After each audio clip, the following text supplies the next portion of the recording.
All right. It's a Well, very yeah, dark board approach. yeah.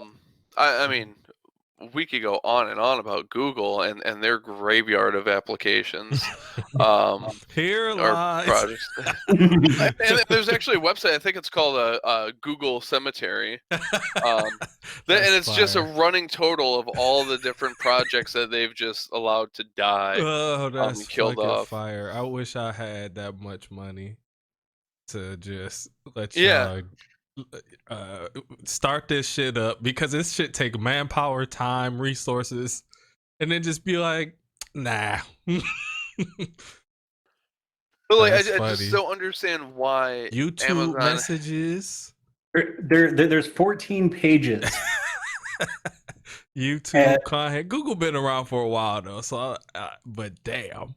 12 times 14. No, 12 times 11 times 14 plus 12.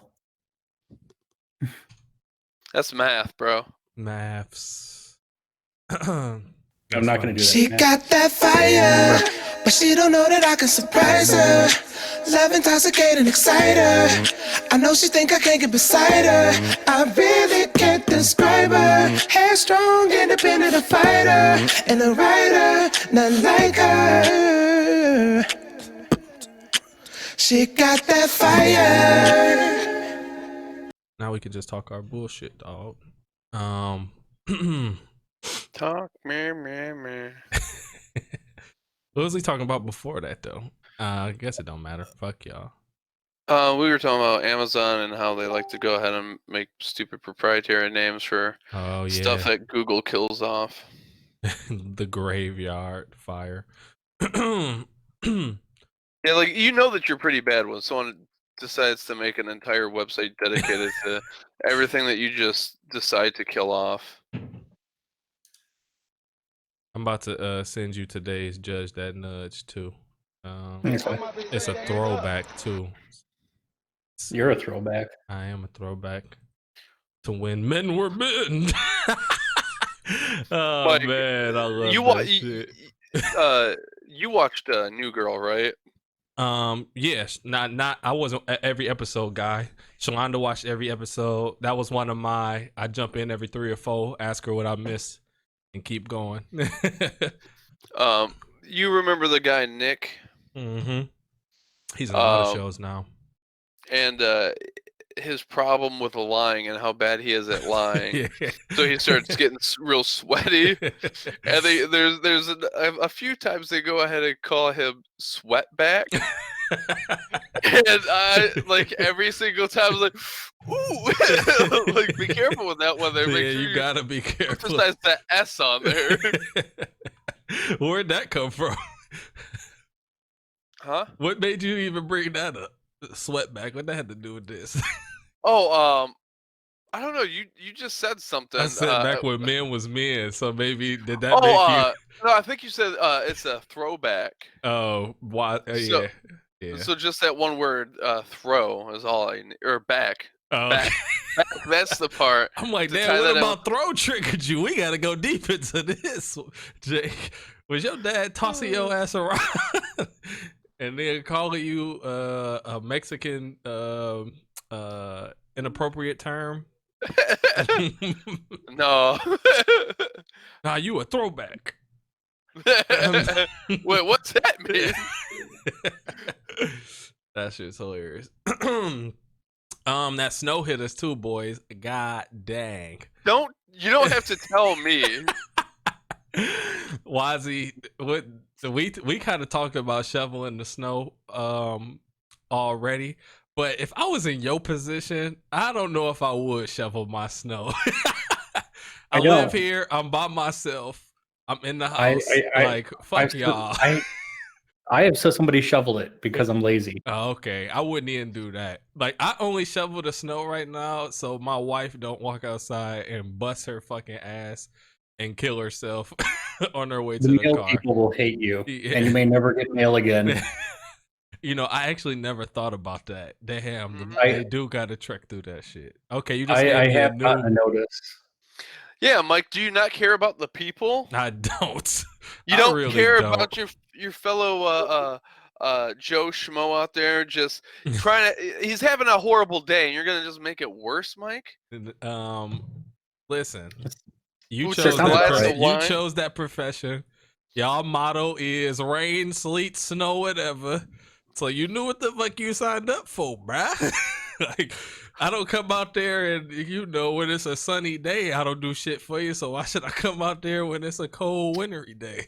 You don't, when it's a really hot summer day, you don't offer them a cup of lemonade. No, what I do is Bro. stand in the window holding my nuts, drinking a cold cup of lemonade, and then asking them. You don't even at least have the sprinkler going so that they can walk through it. Yeah, I had the sprinkler going, and just to push them in it, and then tell them get their ass up out of here. Mike, you gotta check yourself before you wreck yourself. Nah, bro. You're making some I keep the enemies out sprinkler there. running just so that when they walk by it, they can just so when they walking down the street, they can plot in their head, okay, by the time I get to that house, I'll be able to walk through that I have it a little bit so it hit the sidewalk too. So it's gonna hit the sidewalk. So they'd be like, oh, I can get me a good breeze, a good little bit of water on me to cool me down when I get down to Mike's house, and then I can keep on to it with my route. And then as soon as they get close to my water hole, my sprinkler, I just go in the back and turn it off. And I say, not today. You will not be bathing in my water. Keep passing out those bills, bitch.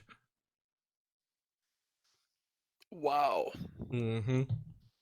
It's like so unnecessary. It's not. It's necessary.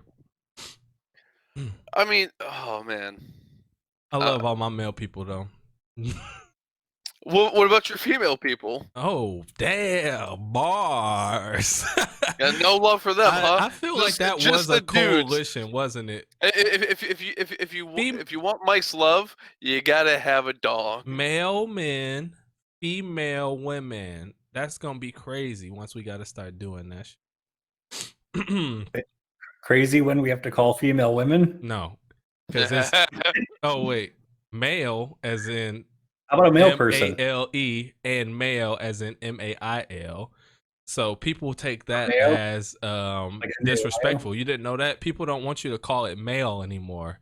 If You're like they- amen and Yeah, amen and a woman. woman, yeah, Yeah, a exactly. woman. Yes, bro. They don't want us to call. They don't want you to call it male anymore. We're not getting male. Who said what gender it was? You're getting parcels. Yeah, you're getting it. Receive this package. there's Well, that got really there's our aggressive. goddamn sexist bullshit again. Want to give everybody our packages. Fucking toxic masculinity at full throttle. Hey, even just calling it a package. That's it's what I'm still saying. Mm-hmm. That's what I'm saying. Men just want to give a package to somebody. Everybody don't want your package, bro. No one wants mine. You got one person at least that wants yours, and two in your history at least that have wanted yours. Or they just want you for your looks and your money. Yeah, it's just the money. You just eye candy, bring back home. It's because of my sock game. Oh, now that's a slept on attribute, bro. The motherfucking sock game is crazy. That mean they got the rest of their life together, bro. If your socks is crazy, what else could you say, dog? Right, it's because you've become so bored with everything else because you're just straight killing it. That I gotta You're change like, I'm just the gonna wreck sock my game. feet. That I gotta change the sock game, bro. And this Yeah, is why let's see Kanye go ahead and enter that arena. Let's go ahead and see him revolutionize the sock game. he just go put holes in them and charge you $40 for a pair. That's funny that you say that because Justin and I, on our podcast, I had a little bit about that. How much Shameless I hate. plug. Well, no, I mean it just came Go up ahead, naturally. bro. I like it. That's what that's the new joint. Go ahead. I tried convincing him that you know how like socks, like the toe and the heel will be like, you got a white pair of socks and the toe and the heel is gray. Okay, yeah. That like what you're supposed to do is actually cut those parts out Okay. so that your toes are out and your Yep. heels out, so that you get gotta free the toes and all that jazz, that your feet don't get so sweaty. And what are you doing, Mike? You just touch, like, are you there still? Yeah, no, I just wanted to clear my shit up, bro. But I I have can to think about see feet too much. I can see you convincing Justin that was a thing. Oh man! But if you cut those, like the most important part of the sock, like that's why you wear a sock. If you're not, But that's also where you get holes at. So why not go ahead and cut the part off that's gonna get the holes? Then the socks will never get holes because you've already given them holes. So it has a hole. Right? You never. All I'm saying is that you're pre-holing it. all I'm saying is that you never have a hole at the arch of the sock. That never happens. I've had heel holes plenty of times. I don't know. Right. So you cut the heel off. Yeah, I had to think about that. I guess I have, but not. I don't think so. Second thing I wanted to tell you, Jake, is that, man, watch Francis Ngannou's, or not Ngannou. Usman. Usman. Wait, hold on. Is that his name? Kamara Usman versus Kamara Usman. Yes. Gilbert Burns. No. And yeah, watch that. But Usman came on Joe Rogan. Like recently? Like the week or two before he fought my man's. Watch that fucking interview, y'all, because he details the road he had to take to get No. That was Francis Ngannou. Okay, okay. Yeah, leaving Cambodia and stuff like that. Yes, bro. Yeah. Cameroon. I'm like, oh yeah, my bad. I'm like, the shit. Have I ever wanted anything that bad? To do the shit that he had to do to get from fucking Cameroon to France, dog, and then to make it to the UFC in America, just is the story is just fucking ridiculous, bro. And I'm only halfway through it. I just started watching the rest of it today, but all I had to see was like the first half, and I was like, oh, he gonna beat my man's ass. But it just made me wonder, dog. I can't have ever really wanted something, because this is the shit that people do when they really want something. Go through immigration, go through, driving through complete deserts in cars that's only supposed to hold 6 people, and there's 20 people in that motherfucker. At any turn, the police could come and either kill you or just rob you. Bandits, cartel and shit out there. I'm like, this is the craziest shit I ever heard, bro. I don't know. Did you watch that episode? I saw that clip when he was, Francis was talking about, working in the them sand mines. The sand mines, yeah. 10 years old, just digging sand. Yeah. 16 hours, just making just enough money to be broke. Yeah, and then the stuff he went ahead and had to do, such as like what was it, working through the monsoon season, the wet season and stuff, when everyone else just takes the whole season off. People are like, yeah, no, it sucks too much. I'm gonna take the next 4 months off work. I'm calling it sick for 4 months. Them the months that you gotta work.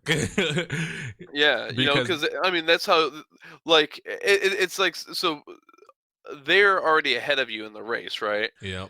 But so they're like, well, I could go ahead and afford to take a break, rest for 30 minutes. And that gives you that 30 minutes to go ahead and make up that distance. And now you're that much closer and stuff. So, you do that throughout your lifetime. You do that throughout generations and stuff. And ideally, that's how you're supposed to, social mobility, right? But if y'all need some motivation or to, get y'all asses up and do something, just go ahead and listen to that, bro. Because I'm just like, I just be amazed, because you don't even think about certain shit like that while you sitting at your house, mad that you got to shovel some snow. This motherfucker's out here trying to sneak across borders because it's either stay in this little ass village and die basically, or get out of here and make a living. Bro said he had to just watch his pops die because they didn't have enough money to take him to the hospital to get him treated. So for 6 months, he just was whittling away and then dying on the bed. Couldn't nobody do nothing for him. Like that, I couldn't. That's some crazy shit, bro. Well, and then he's like, God forbid I gotta watch my mama do it, so I gotta try to get the fuck up out of here. Yeah, that's the interesting thing, because like, I mean, Francis, he's not unique. Like, you got people out there, like the people that he was working with, like they all have like an amazing work ethic, right? Like, breaking their backs like no one's business. But the thing with him is that not only did he have that willpower, that discipline, and that determination, but he also had the vision, right? Yep. He had the forward thinking. So he is capable of working every day of his life and breaking his back every day, but he also is doing it in an intentional manner, looking forward to the next steps to actually go somewhere, which was the interesting thing to hear him talk about, going back and trying to teach to so many of these people, like, that you got to be thinking about where you want to go. Yep. And that sort of thing, and not just accept where you are. I think a lot of us here in affluent, privileged societies have kind of like the opposite problem. Like, we have a vision, but we don't have any discipline or determination to actually manifest it at all. Yep. We'll sit there and go like, and smoke a joint, but hey, man, that'd be really cool if we did this. And then you giggle about it, and then like, no, I'm gonna go back to my 9 to 5. Yep, exactly, bro, exactly. And he says that shit too, because he's like, you'll talk to those guys, and they don't even think about what they want to do next. It's only this. I'm coming here to do this, and I'm going home. I'm getting a paycheck. And how even his own mama and siblings, he said, I couldn't tell them I was leaving because I know if I tell them, they're going to be like, what's wrong with you? You got a job here. Like, why aren't you satisfied with what you got here? Like, what you got to leave and go do that for? Because they wouldn't understand. Nobody else in the village would understand. So to even have that mindset to be like, nah, this ain't what I want to do for the rest of my life. And the funny thing is, he didn't even know what he wanted to do. He just knew it wasn't this. I don't know where I'm going. I don't know what I want to do, but I know that all I know is it's not this and it's not here. And he got the fuck up and left and didn't know where he was going, and ended up France after 14 months of dodging police, no visas, getting stuff he got sent back countless times too, bro. Like, police fucking shaking it down, military, barbed wire, dogs, all that shit, just for a dream that you don't even know you got, dog. That's just a different breed of wanting something.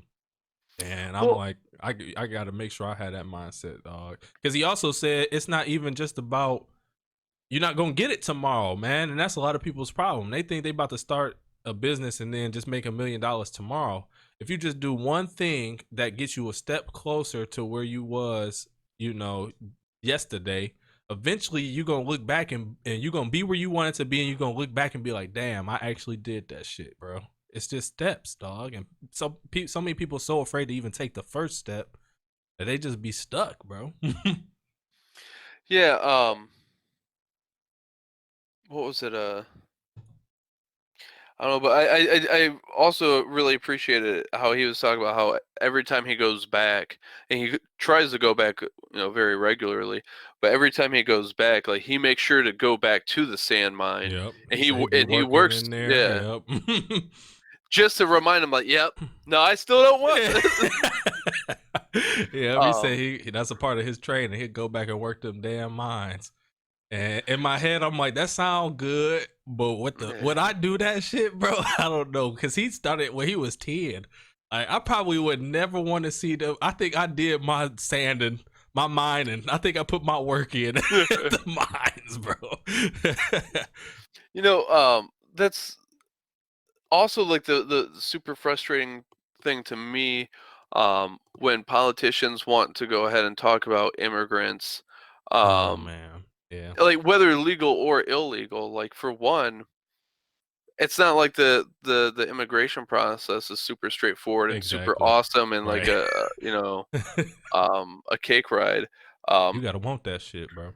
Yeah, and I mean, like, I guess there's a little something to that, right? Like, if Mhm. you really want this so bad, then why don't you go ahead and go through the steps? But it seems like it's really rather unnecessary, some of the stuff, like through my conversations with some folks who have been through it, but then also to go ahead and try and like demean these people. Right. Like, bro, you've lived in like an isolated monoculture your entire life. Like, you try going over to another, the other half of the world and just starting from nothing and stuff. Like, Right. that's so incredibly difficult. So I really can't wrap my brain around how one goes about doing that. because You have to.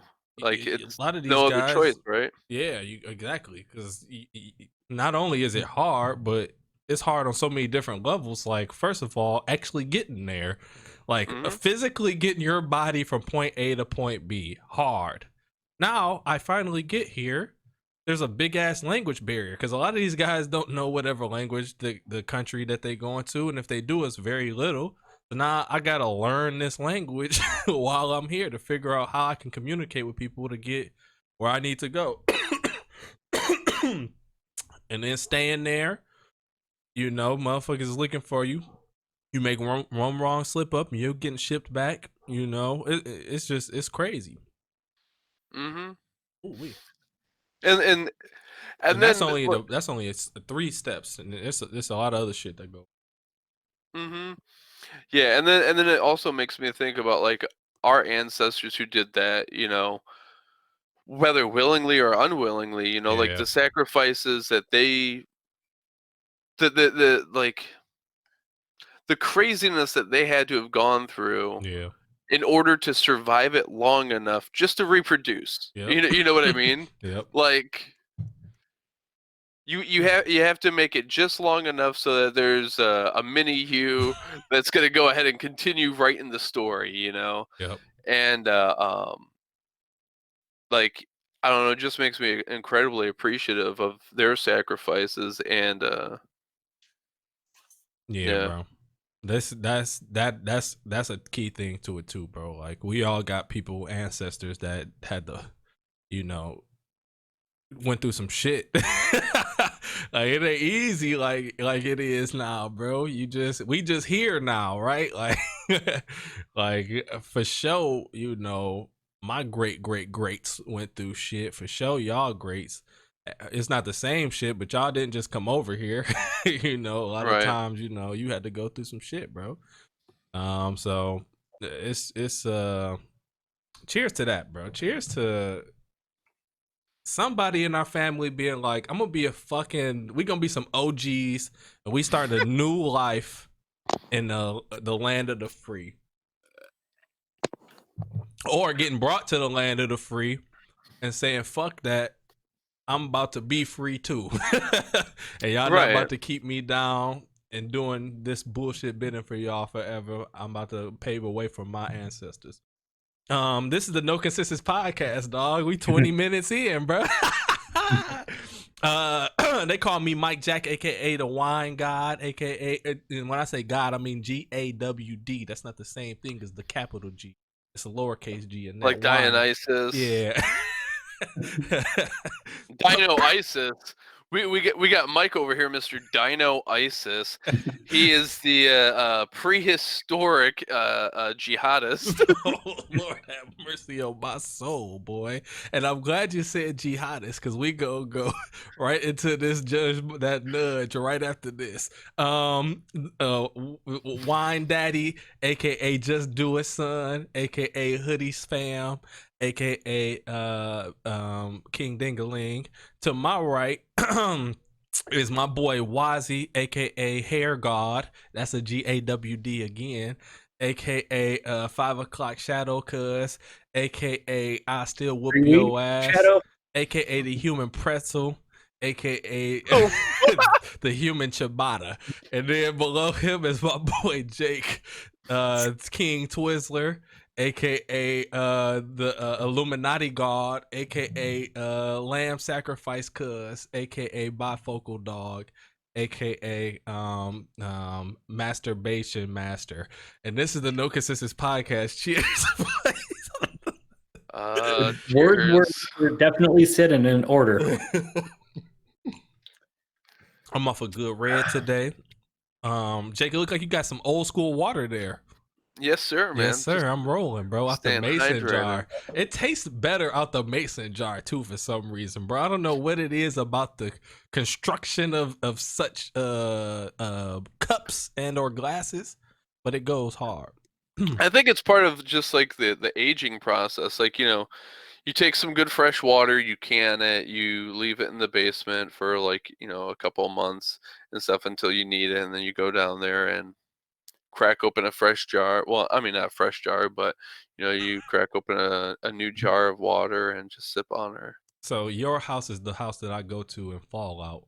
And you just after the world is over, I go to your basement and it's either called dirty water or what's the other water called? It's not dirty. Okay, I'm saying you can still drink the dirty water, but it's not as good as the clean water. It's filtered. I mean, we filter it before we I'm just talking about like in 10 years from now, when we looking for water and we got to use your house that's destroyed and your water cases is in the basement, they're gonna be a little dirty, bro. It's okay. No, they ain't, bro. You go ahead and sanitize the jars and the lids and all that sort of thing before you go ahead and you can them. But don't you understand that there's going to be rubble all over them? Your house is going to be gone. We're going to have to wipe away your house, and then the basement will be available, and all those jars are going to be covered in house dead bodies. And you know, but they're sealed. They're sealed still. I'm not saying the water. Okay, maybe the water not going to be dirty. The outside of the glass was gonna be dirty, so that's. Are you licking the outside of the glass? Yeah. Are you a glass? You gotta put your lips on the glass to drink it. What you talking about? Ain't no straws in the apocalypse. What's wrong with y'all? Mike, you just do one of those. Like you got a waterfall. Yeah. Waterfall. That doesn't stop the fact that the glass is still gonna be dirty, bro. It's gonna be dirty. It's okay. But the water doesn't. It's okay. It's okay. Right, the glass is dirty, bro. It's dirty water. It's okay, bro.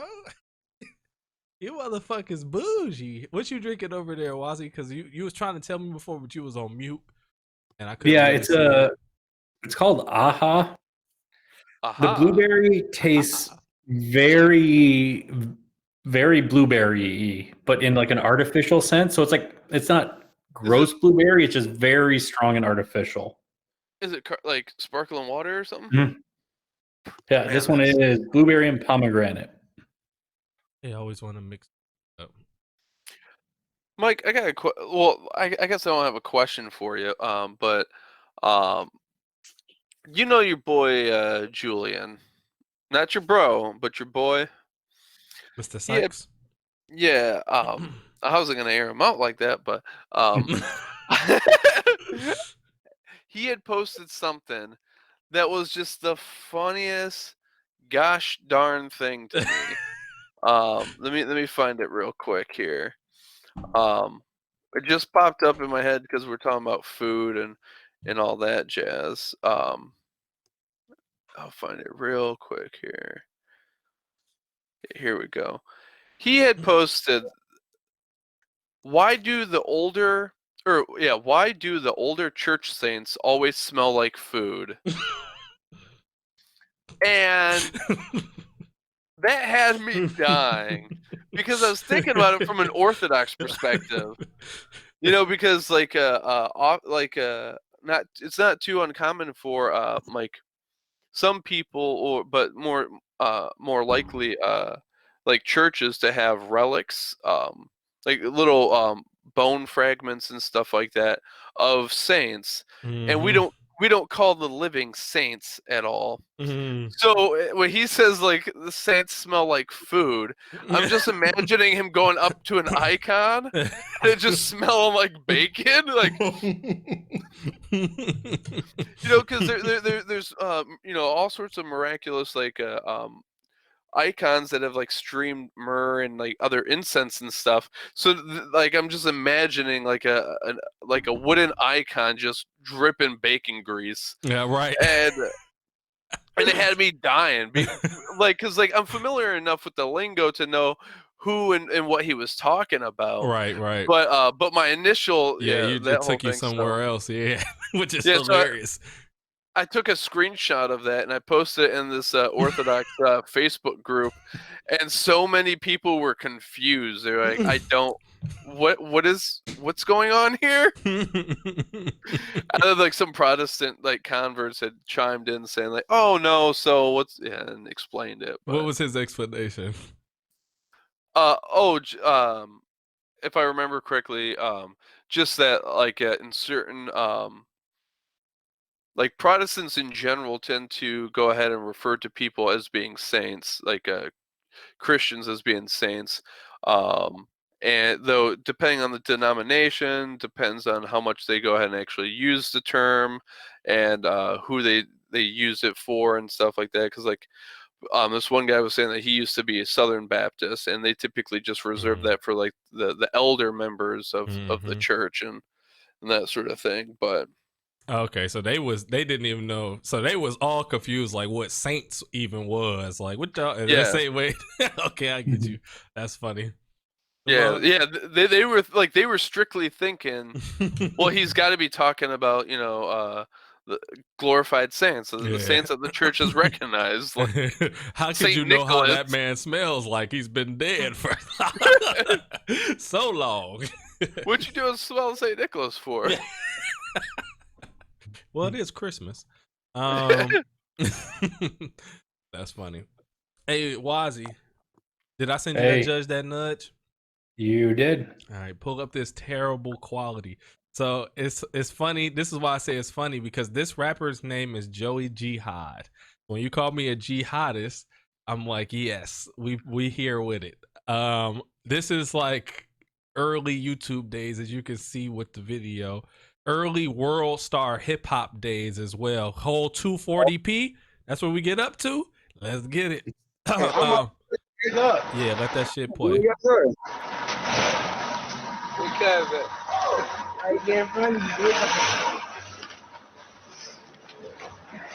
Rappers, stop going to your ops hood. What we doing? Tell me what we doing. Wait a minute, for Rob? I ain't fucking with Rob. No. Like, no.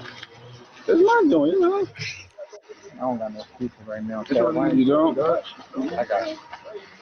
Get a beat. Put a beat on. Put a beat on. That's when you know a motherfucker wasn't ready. It's obvious I'm hot. It's obvious you cool. My rap flat I am, and it's obvious you gold. My aim is the game, and I got it in control when I flame. Oh wow. Oh shit.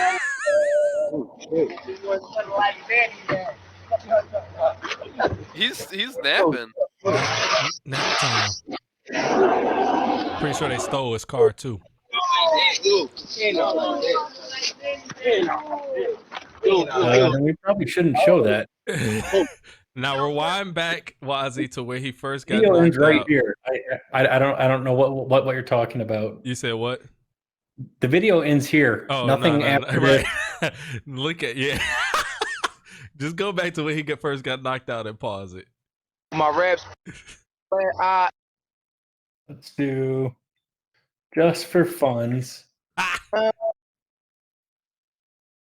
And obvious go. My aim is the game, and I got it in control when I Boom. Even from behind too. Yep. Watch. I want you to see his hands. Yeah. He was fully in that blind spot. There's nothing to see on any of this. No.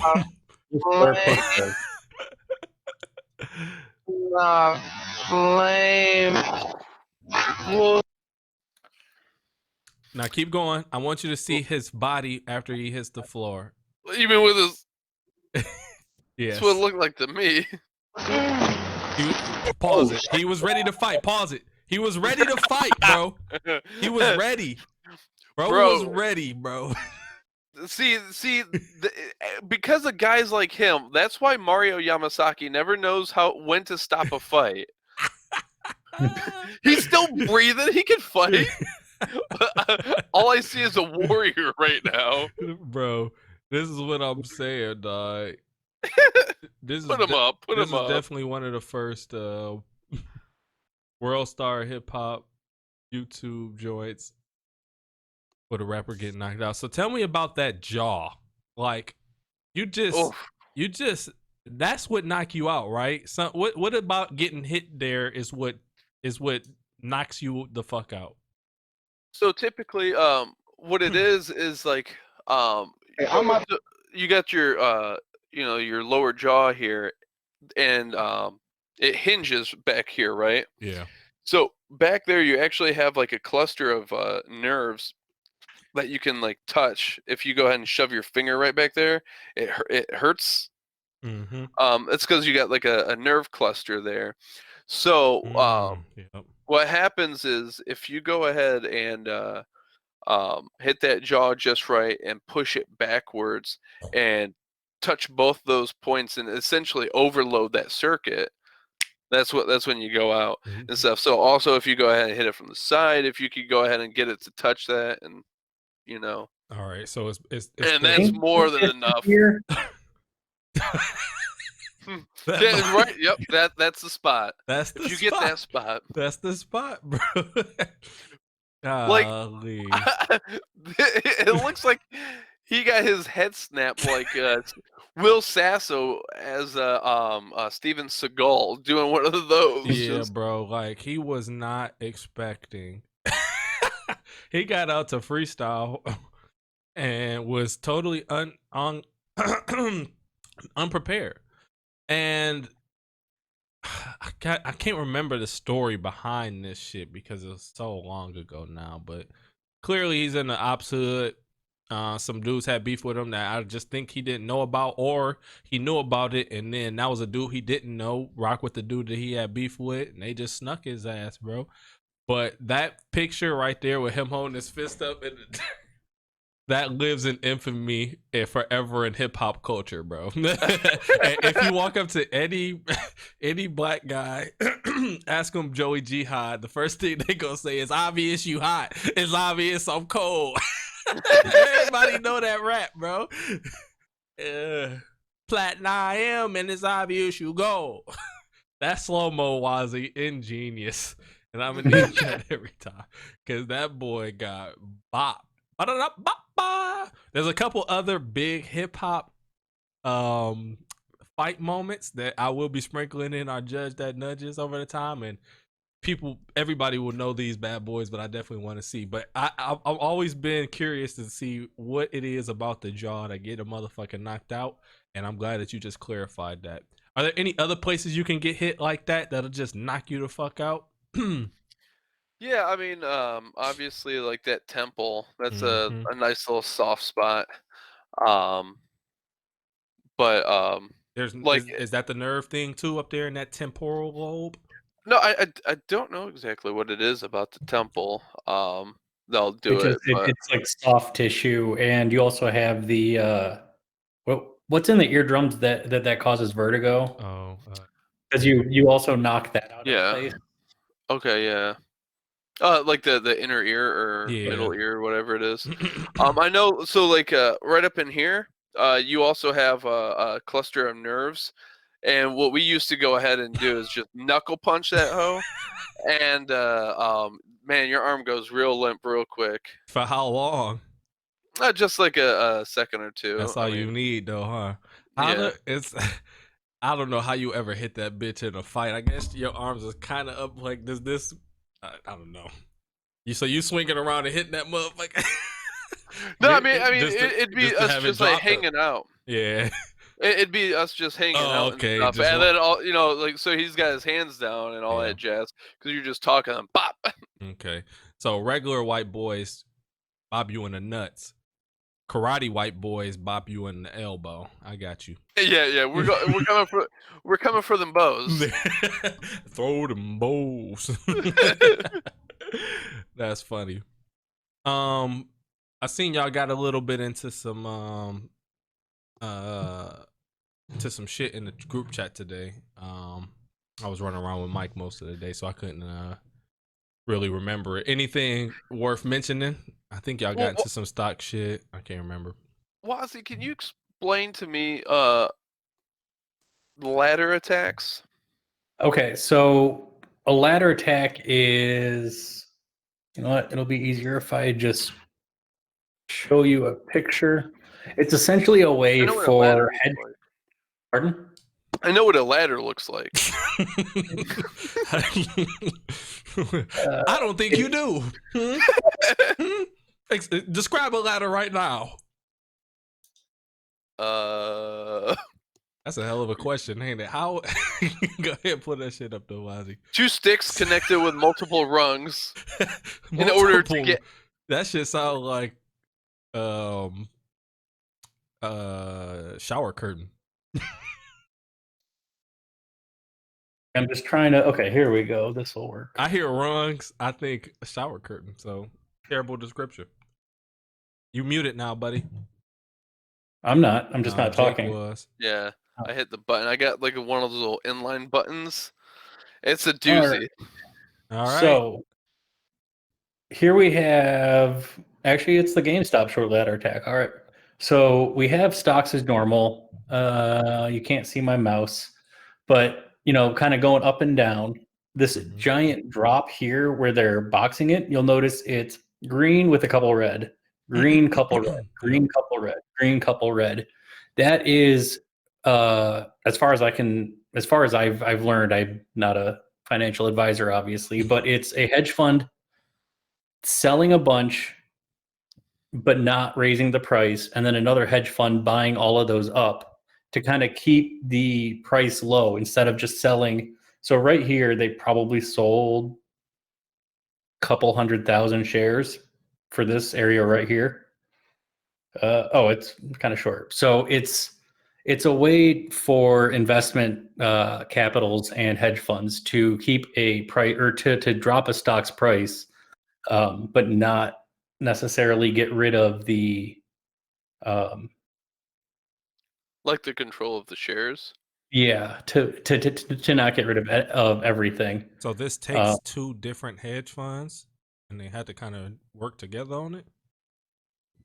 Typically, yeah, or it could be a single hedge fund shorting a stock down, and then waiting for it to recover a little bit, and then short it down again, and then wait for it to recover. I love this new age of everybody figuring shit out. Like, hold on, what y'all doing back there? You know, the internet has its cons, but I do like the pros of the internet a lot. Like, people just not doing shit no more. As they still doing shit, but I like that we are starting to uncover certain shit and be like, hey, bro, what you over there doing behind that rock? What's over there? What you doing? So here's actually a better example. So is this something that was sideways? Yeah, I was like, that's stretched in an ugly way. Damn, you stretch ugly. Shout outs to us, bro. That shit was disgusting. Most people would have just let that shit slide. We was like, nah, bro. You gotta fix that stretch, dog. Stretch marks are to be expected, but those. So, what's the bad about this then? Is this just another manipulation of the stock market that? Yeah, it's so. I guess the point that I just thought of that I hadn't said is the point of a short ladder attack is so that the people can short the stock without it raising too much when they sell everything. Because when they buy it back. When they buy, because as you sell, the price is going to go up. Yeah, as you buy. So with a short sell, they're buying a ton, and then somebody's selling. Shoot, I looked it up a little while ago, and now my mind is not working. But yeah, Yep. it's a level of manipulation to not make the stock shoot up in price or fall too much. Yeah, it's just you trying to control it, right? Yeah, it's a form of manipulation. Okay. But if you're doing this and then it don't really change, how is that affecting other little people like us? For day-to-day stuff, it doesn't. Okay. The only reason people say it affects them now is because of the squeeze potential. And the way to think about what the actual squeeze is and what caused GME to go up to 500 and AMC had a gamma squeeze that went up to, I think, 25. It's a company will start selling off shares, and then people will notice that the price is rising. And then more people will notice that the price is rising, and then the shorts have to cover because how much their interest plus the share cost would get too high, so they have to sell off, so the price continues to rise, and then everybody else sees it rise and they join. Wait, how does the price rise with you selling? Because let me grab a screenshot. Because I mean, like, there's I'm just thinking like supply and demand. Like, if you sell now, there's more available, so therefore, like, there's more demand or there's more supply available, so therefore the price would drop. And Sort that's why of. everyone was going ahead and like talk. I mean, and isn't that like also part of like the language of like, hold, don't sell, diamond hands, like, because if you do sell, the price will drop. Yeah. Let me try to find what I want to find. But I So guess it there's also depends if we're talking about just like a normal sell or short selling and yeah, all that stuff. okay, here we go. This is it. Copy.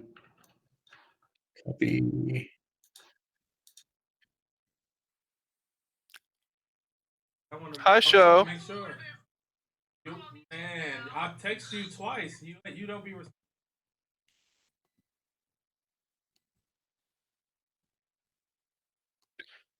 Okay, so the squeezes. If you look at the ask column here, The ass column. Love the ass column.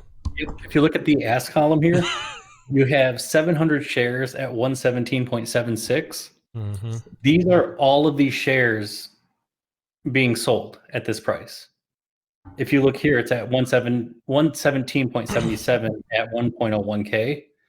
So let's say a short happened. People are going to buy out these 700 and then these 1,000 and then these 1,010 and then these 1,000 and 1.5 thousand and so on. So it has to go down the list as you start buying these. So these here are people selling. Okay. Like this is so it starts from the lowest to the highest. Right. So and then as you buy, it drops down because there's 500. And then when you buy out those 500, it goes down to the 117.23. And then when you buy those 1.1K, it goes down to. So getting everything out of the ask column is how it raises. Getting everything into the buy column is how it drops, essentially, because these are the shares that people are selling at the moment. For example, AMC and aftermarket has 215 shares selling at 5.5 and 171 selling at 5.47. So supply and demand is true, and the supply at this price, and people are going to want to pay as little as possible. Right. So they're always going to buy the cheapest ask price possible. Okay. So ask is somebody saying, "Hey, I want 117.76 for this." Yep. Bid is, "Hey, I'll pay you 117.74." Okay. Makes sense. So as you sell, you go Does the down. bid ever match the ask? Like, because you see this bid is like 0.02 off of the ask. If we look at that one doesn't have. Okay, so this right here. And it, of course. Oh, we should have named our podcast Error 404. 404. I bet that's taken though. All right, so we have the green ones up here. Green ones. This is 200 200 shares at 3.28 went through as a bid. Here 3.02 862 people sold at 3.020. These white ones here are essentially just exchanging hands. Okay. Like I bought it for 3.025. I'm going to sell it for, and the other guy's going to buy it for the exact same price, type of thing. Makes sense. So the point of the short ladder attack is to get asks out of the queue, but to let the bids re-up and replace, or other way around, to get the buys in and then replace those with new numbers. Okay. Or ask. I can't remember. It's one or the other. Get that ass out of there. Yeah, man, it's really wild. And the funny one of the things I think is funny is that we talk about how like market manipulation is supposed to be this bad thing, right? You're not supposed to be able, like, you're not supposed to do it. That's bad. Don't do it. But like these ladder attacks by and large are forms of market manipulation, even between like two different hedge funds even go ahead and coordinating such an activity, right? Yeah, and it's so common that there's even a name for it. Because everyone just knows what it is. Right. And like naked shorting is illegal, and they still do that. Right. So I don't know. It's just funny to me that like they're gonna get so pissy with some guy named DFV. Yeah. Did y'all see that they was suing whoever that was that started the Reddit? Well, I don't think shit. Is he being sued or he's being sued? They're taking his ass to court. It's a $200,000 lawsuit, I believe, for damages for a guy who used I think call options because he saw deep fucking value, or do call options. And if you're on margin and you do call options, this was why I asked earlier, you can be out $200K and have zero money in the bank, and they're like, we're going to come after you for that $200K. Well, so is this the guy that started this whole shit, like the whole buy GameStop and AMC shit? Keith was one of the main people, and he had just kind of put out his testimony, or not testimony, but something today. What do they call it? Yeah, a testimony. Okay. Yeah, but what really has been his activity in it? Because like from some of the pieces that I've gathered, it kind of looks like he decided, like he looked at things, he did his due diligence, and he was looking at GameStop, and he's like, this doesn't seem to be a bad investment, and he invested in it, bought a bunch of stock, and he's held on to this stuff for like a year now. He's sold some of it off to cover his initial investment and some profit and all that jazz. But was he really stoking the flames of, come on, you retards? So one of the issues is in 2019 he joined Mass Mutual, so he was technically a broker. Yeah, right. So he was technically giving financial advice, or somebody could construe what he says as financial advice because his career is to give financial advice. So that plays into it. He's Didn't realize that was illegal though. well, sure, but I mean, like I guess what I'm just asking specifically is like, do we have evidence of him provoking this big this squeeze? I mean, he sent out a Space Jam tweet today. He sent out a Space Jam tweet today. Oh, he did? Yeah. So I mean, like, okay, so he didn't Explain, like. what does that mean? We talking about Michael It was Jordan just Space Jam? Yeah, everybody's saying it's because it in Space Jam the little guys won against the Monstars. Mhm. I thought he was saying buy some. Or does it mean that we're going to the moon? Yeah. Hop on this rocket. I thought he knew that Space Jam 2 was dropping or something. He wanted us to buy some stock. Ooh, Warner Brothers. Yeah. Yeah, no, I see what you're saying, and I agree, which is why I think that his whole lawsuit against him is just dumb. Like, yeah, we're you gonna have made to. a bad choice. It's your own goddamn fault. You're out to 200K. Well, and like I understand him being a broker, and I do understand exactly how that does muddy the waters and make things a bit more difficult. But I've seen the vast majority of posts go to on like Reddit saying, this is not financial advice, blah, and that sort of thing. So like I wonder if, for example, the person who had seen him, buying all these call options or whatever, if he did throw a disclaimer on there that someone just chose not to. Apparently, he was a small YouTuber, so I highly doubt he probably said, "I'm not a financial advisor," because you don't think of that. And I think a lot of people recently, I think that part has kicked up a ton because nobody wants to deal with getting sued by the SEC for financial advice when you're not a financial advisor. Right, especially now that there's so many eyes on them. Yeah. Yeah, I could see that as being like a more modern innovation for sure. But you guys ready for our kids to have YouTuber on their resumes? No. I'd be okay with that. Yeah. How many subscribers would your kid have to have before you allow them? Like, I'm like, Mike, you're not no fucking YouTuber. You got 50 subscribers. Take that shit off it there. Like, how many subscribers you gotta have, you think? Well, that's actually, I think that's like a really good question. Like, or am I just a hater and it doesn't matter if you YouTube it, you no. YouTube it? Okay. No, it does matter. Size matters. Bro says, hey. No, homo, I bet Wazzy got their mind. I got what?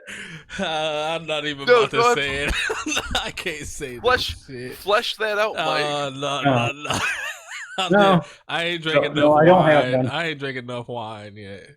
Let's just say, so Mike just needs a little wine in him. I think that whoever Wazzy ends up marrying is going to end up being a very satisfied young lady. Let's just put it there. I think Wazzy hiding a monster over there. Now, what was you about to say, Jake? That's one hell of a rig. What size pants you wear, boy? God damn. I can't remember what we were talking about before Mike started fantasizing about Wazzy's hog over here. I've never fantasized in my life. You was talking about how many subscribers YouTubers should have. Yeah. Before putting it on their resume. Yeah, no, I mean, I think there would have to be a certain sort of like percentile, like you'd have to be in like a certain sort of percentile. And one thing that will be, I think, interesting is with more people creating on YouTube, and I mean, it's like its own economy, right? Like you have X amount of users, there's X amount of time in the day, and then X amount of creators and stuff like that. So, I don't know. I think, I mean, obviously, like hell, at one time, I have no doubts that 1,000 subscribers was a massive deal. Now, I mean, hell, 1,000 subscribers would be a huge deal for us, but objectively, it's not. Right. Yep. We'll think about this, but you're right there because like if you say you a streamer, all right, who are you, a Twitch affiliate? Like, you know, are you? Yeah. What do you? What's the? I don't know what the other places have. What's the, if YouTube or Facebook Gamer or something got something like a Twitch affiliation type of tag that they'll give you, but you know, do you have one of them? You an Instagram influencer? Yeah, okay. I need at least, you know, I don't know what I would need for that, but 50,000, 50K. You gotta have a K next to your shit. At least, like, you know, what brand you got? How many people viewing your story when you post it? And I just hate that. I don't hate it, but it do kind of get irritating because people post shit just to act famous now, dog. Like, y'all fake as hell. And it just shows you how business ruins a lot of stuff. I think that's what irritates me, because everything that you like, when it's just pure and there's not money getting pulled into it, it's like the best time. But as soon as people find out something can make some money, it damn near almost always ruins whatever that business was. From music to movies and shit to gaming to, you know, podcasting is gonna be next, bro. Like, it's already taking that step to where some of my podcasts, I gotta skip like 20 minutes of them bitches because y'all doing these long ass ads in the middle of them, like, you know. Yeah, I mean, but just like everything, it ebbs and flows, right? Mm-hmm. So, before it's discovered, you only have the hardcores about it because there's literally nothing in it, so you're just expressing yourself, right? It's like pure art. Mm-hmm. But then once something pops off, then there's a gold rush. Yeah. Right. So then you have all the like the parasites come in and the leeches. Isn't but that like then OnlyFans? Yes. I'm not sure if that's a Naked reference to leeches. something. Oh, okay. But then It's a good band name. It is. that's not bad. But you saying like how OnlyFans wasn't created for people to be on there naked. It was created for something else, and then people figured out you could be on there naked and make money and did that. Yeah, it was just kind of exploited to further get money for showing bits.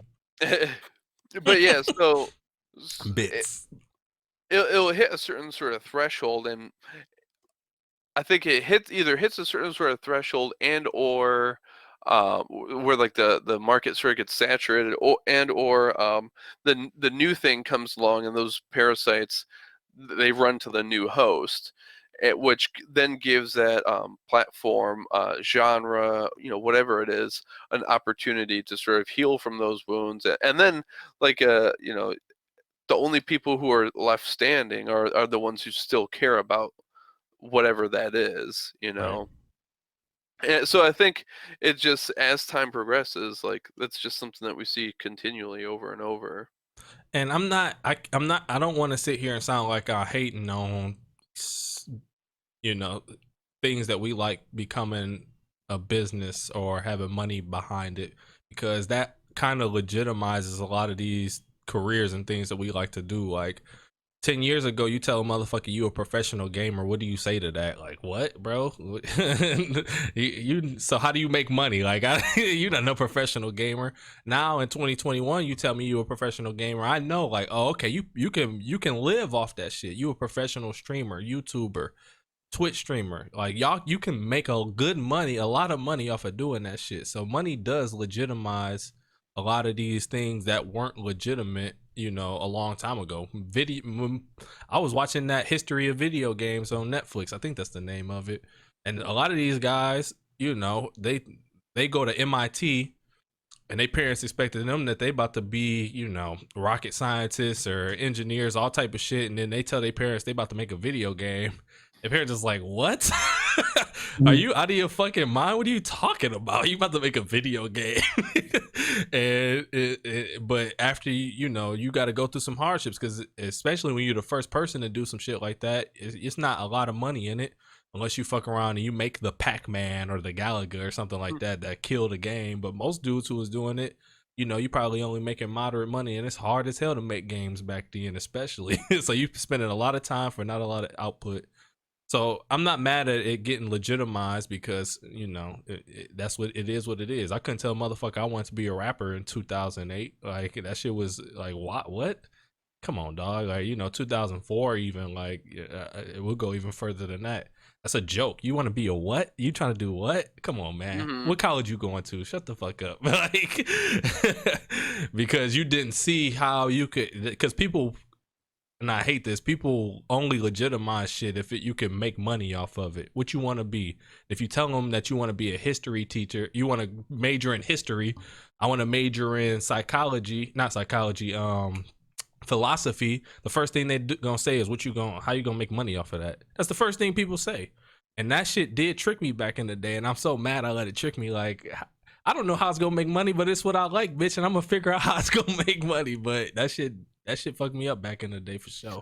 But you gonna be a history teacher? You gonna be a philosophy teacher? That's the only thing you can do? That can't be the truth. That can't be the truth, but What you think about, Jake? Wise? Have y'all ever got talked out of something because it didn't make money? Or people look down upon it? No, not really. You breaking up a little. Okay, there you go. Yeah, no, I mean, not really, not for me. But then again, like, I've never had any aspirations in life, so I keep the bar low and I don't disappoint anyone. So yeah. No, you said the whole Wise shook his philosophy head thing. no too though. But I know you just kind of like the programming shit, Wazzy. You self-taught on that shit. Like, when did you say, all right, let me fuck around, just be a programmer? I mean, it was a hobby when I was young, but like I started like I tried to start a computer repair company was like when I was like 13. So I've always, I don't know. I've just always just kind of done what I wanted to do. Yeah. And it's worked out for me, luckily. Facts. Shout out to that man having that's a BDE if I ever seen it. Come on, bro. I do what I want to do and it work out, bro. That's a bar. That's a fucking bar. Well, maybe one day it'll be more than just work. Yeah, I feel that. We'll see. Ooh, a little pleasure. But I think work, it's, a little pleasure. But y'all right, because I am the one who like try to do it. It's always like that creative artsy shit that people shit on. So I guess since I'm the one that was trying to do that, I'm the one who got shit on. But what I end up doing is still doing what the fuck I wanted to do, but lying about it to other people. Like I used to just rapping just a hobby, but in the back of my mind, I'm thinking, when I get on, fuck y'all. I would just lie or not tell people that shit. I don't feel like hearing your opinion on it. You'll never know that I do certain shit because I already know what y'all gonna say and think, and it's basically because you never seen nobody do it, so you think that nobody can do it, and that shit used to irritate my soul, dog. Well, and then people.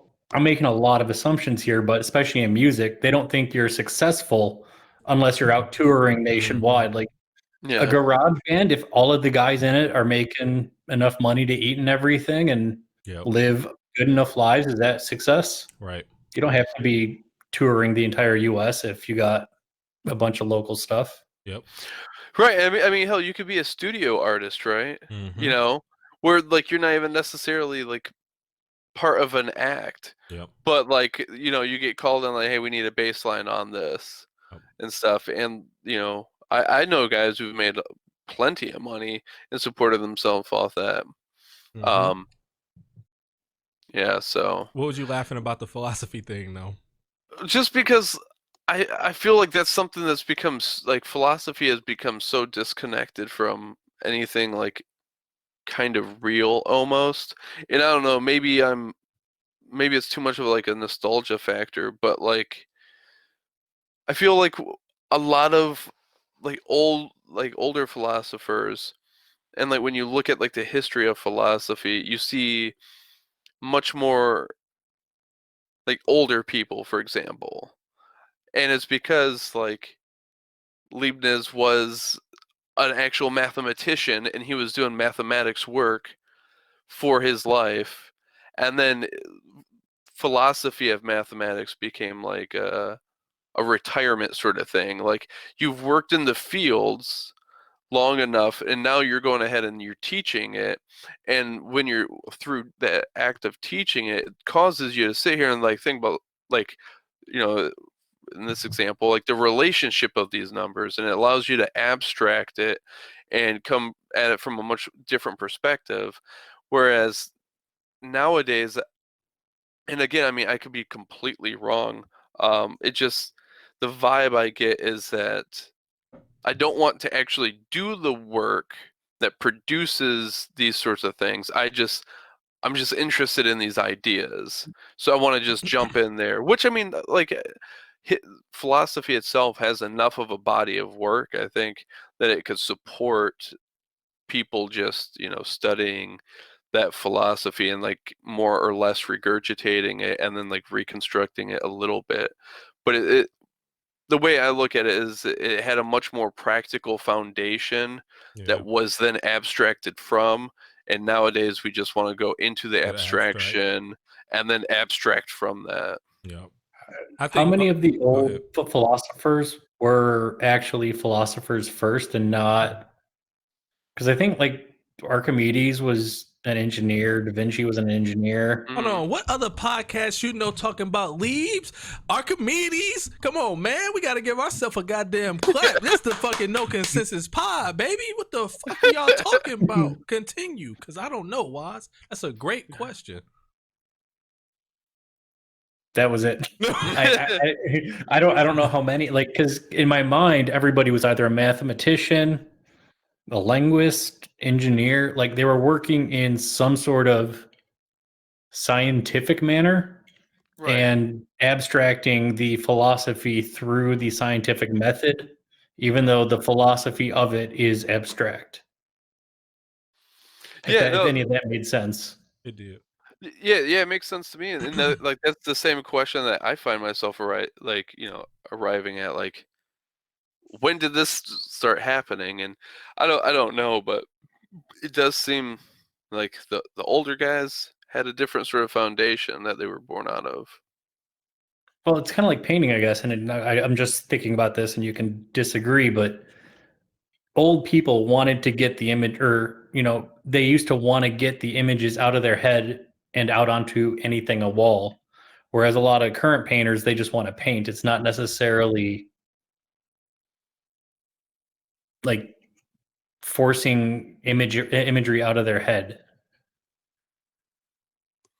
because like a lot of the painters were also mathematicians and stuff, like fractal designs and all that kind of stuff. Yeah, I think enough about the art and painting world to. I don't either. I could be completely wrong on all of that too. So yeah, I don't know. I probably am. I think that there's like a lot of different motivations, even throughout history, regarding like the content of the art, but and like the motivations of it. But I did get into learning a little bit about like I think it would be classified as modern art, but some of those stupid ass paintings that you see of where it's just a big canvas with nothing but like a big red square painted on it. And it's like, you painted a red square, congratulations. Was it like the most perfect square ever? I might be. Well, but see that's the point. That's the thing. Like, then you come to find out that was born out of like some of these people who had been painting for so long, that they started like wanting to see like, okay, like how consistent of a shade of red for this like how perfect of a square can I make with the cleanest edges and with a consistent like a shade of red, without it being a little darker here and lighter there and that sort of thing. So it's kind of like, motherfuckers say I'm so good that I gotta start doing goofy shit. Like, that's okay. So now LeBron's like, I'm just so good at this game, I'm only shooting shots from the other basket. I'm just chucking that bitch 94 feet, and let's see how many points I can average this year. Like, these guys got to figure out ways to challenge themselves, you know, in the space that they're the shit in. But then the next generation is so like we're lifting that up. Like, look at this amazing painting. Mm-hmm. But then the next generation is devoid of what like came before it, and then they just see that and they mistake. I can't think of like the phrase I want to use, but like they're just like, oh, so I'm just supposed to paint squares. Right. Yep. Was it like a year ago that the dude had like $160 million art piece that was a banana, and that was like it? Yeah, it was a banana to the wall. Taped to the wall. He's like, this is like $18 million, and no, it's not. Yeah, it's like mistaking the symbol. Did we talk about that? Because it's just so hilarious that because bananas are so perishable, the bitches don't last nothing but 2 days, bro. Like, and after the first day, first of all, it don't look nothing like it did the day that you put it up there. That's just hilarious. Yeah, and not to mention like the person who bought that, like this isn't going to be replicated in that same manner, like because the duct tape it was like off a little bit and all that jazz. So like, what exactly are you purchasing? Yeah, I have no clue what you purchased. But the guy admitted that he changed bananas every couple days anyways. So the guy who ate the banana, it was like the guy who ate the banana, I think was actually the art piece from what I remember. Like there was something behind these scenes where he was part of it. Okay. And like the entire performance or something was the art piece. I'll look it up real quick, Wazzy. But the funny that'll be fire.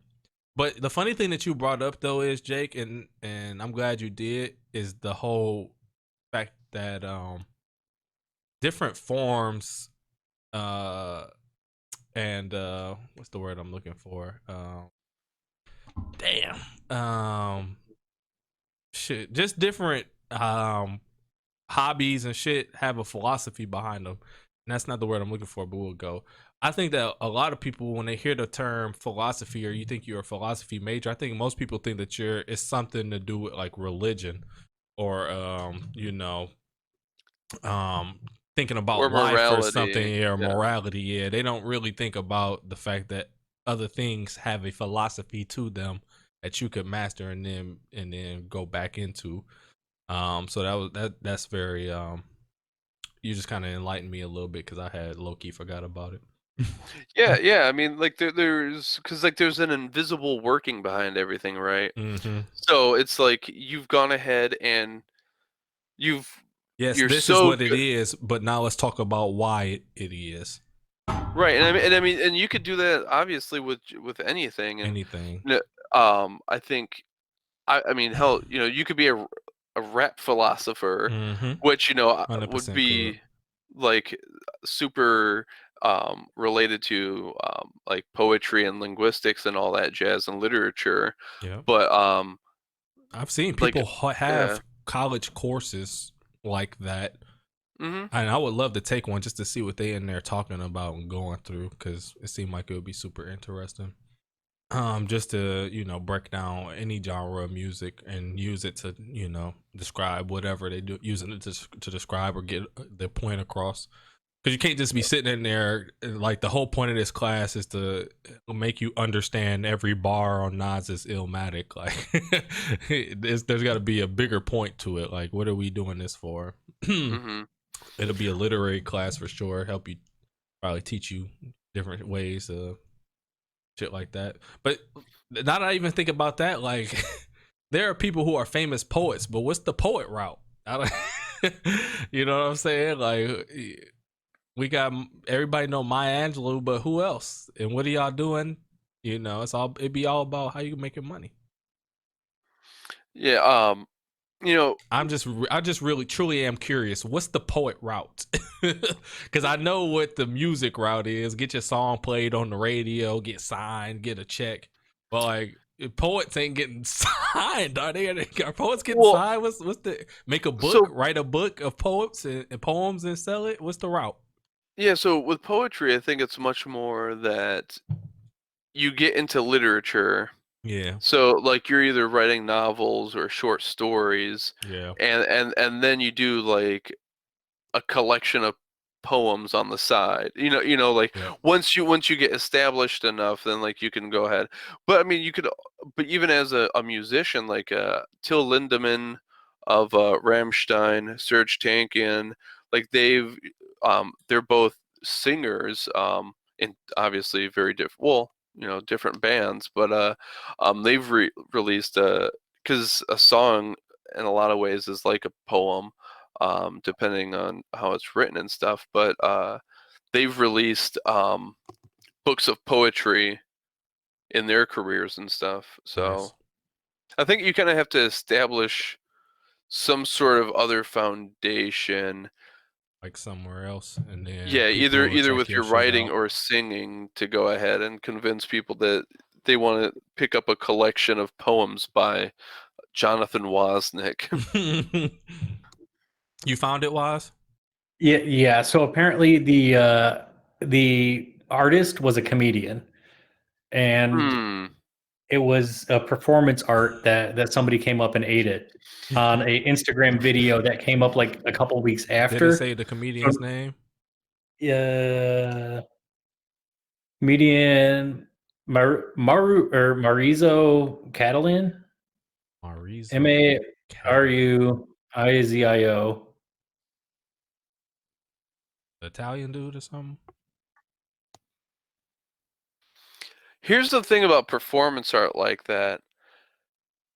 It makes me feel dumb because now I'm sitting here, I'm like, oh, that was genius. That's hilarious. But like in the midst of it, I was like, what a bunch of dummies. This dummy going ahead and having this stupid piece of art, go ahead and tape it a banana. What a dummy. Oh, and then this other dummy comes along and he eats it. What a dummy. But then once you step back and like you're able to like understand what the intent of it, it's like, oh no, that's pretty damn hilarious. Well, I mean, they didn't say it was a performance piece until like weeks after it. So right. If it had come out right away, like, oh, what we did today was performance art, I could see a much different reception from everybody. But it also wouldn't be talked about. It's like, oh, that's an amazing idea. Okay, what's next? Mm-hmm. Yeah. Fire. Yeah, but then you also lose. Well, I mean, I guess it depends on what you're exactly trying to communicate. Because I never heard people circling back around and being like, "Oh yeah, no, it was actually, a joke." Because by the time that information came out, I think it lost enough. Yeah, people was out of there. Yeah. hey, you remember that thing? It was a joke. Wait, what thing? Oh yeah. If I remember correctly, I think Joe might even threw it on the pod once, and they talked about it for a little bit. But I don't think they ever talked about that part that you just brought up, though, Waz. That's funny, though. Y'all want to talk about Frogstomp? I do. I do want to pee first, though. All right. Yeah. Pee break. But is there more? What was you about to say, Jake? Oh no. I'll wait for Wazzy to pee. Does it got something to do with Frogstomp, or does it got something to do with what we were just talking about? No, I mean it's a little bit of both. It's a nice little segue. Okay, go ahead. But yeah, with like that like the philosophy of like everything and all that jazz, that's why one of the things I really appreciate about YouTube channels, like I started checking out that Music Shed, and I really appreciate him like elaborating on some of like the music theory and all that jazz, and some of the music, because why do I like this? And I forgot that. You said that he get more technical into what's going on in the songs? Yeah, he'll go more into music theory, kind of what kind of scales are being used when scales. So in Every Time I Die, or The Only Last Breath, ... It goes from like a C major to, I can't remember, but it's like an F minor or something, where that's probably completely wrong, but almost all of the keys are the exact same except for one key in the middle is sharp instead of normal. Yeah. And it's in a different order. Yeah. So, and I appreciate that. And I do too. I appreciate somebody noticing that. But here's a question for y'all. Do y'all appreciate it more if it was intentional, or non-intentional? Because some people just play and they'll hit some shit and that's just what it was when they recorded it. And after you record something, since you hear it so much, that's how you play it again. But it wasn't really intentional. That's just how you kind of played it when you was recording it. So do y'all think y'all appreciate something that was intentionally like that? Or do you appreciate it the same if a motherfucker was just playing and that's what came out? As long as it sounds good, I don't care. I don't really think that. I don't know that it's fair to go ahead and call it unintentional. Why you say that? Well, because I mean, like there was an intent behind playing that note, like otherwise your finger wouldn't have been there. That's not true. I guess the better word is more premeditated. Then I didn't mean, and you're right. Intentional is probably it, but premeditated is the better word. Replace intentional with premeditated. Yeah, I mean, I don't know. I mean, I know what you're getting at. And there's no wrong answer, by the way. I don't. No, I know. I know. I'm trying to suss out sus. Beard is sus. Damn, we ain't playing no Among Us in a minute. We got to get it in, bro. I think they too good now. I think they passed this. I mean, I definitely appreciate. I have a huge appreciation for someone being like intelligent enough and skilled enough to like arrange something in a very like intricate, complicated manner in all that jazz, right? But then I don't know. I mean, I guess like I also understand like being in that zone where there's just like something moving through you, and it's I like sure like the notes that you played were intentional, but you weren't premeditating like that it to be arranged in this sort of manner or whatever, I guess, and like that little serendipity. Either way, I'm cool with it. For sure. Yeah, I don't know what my answer is either because I've seen it happen both ways. I think if in your head you was expecting, it's a hard question, bro. Because I've been in the studio and it happens both ways, and at the end of the day, it's the same result, right? That shit is fire. But if in your head you was already thinking I'm about to do this and it's gonna be fire, and it turns out fire, I might give you a little more props than you just kind of pulling some fire shit off.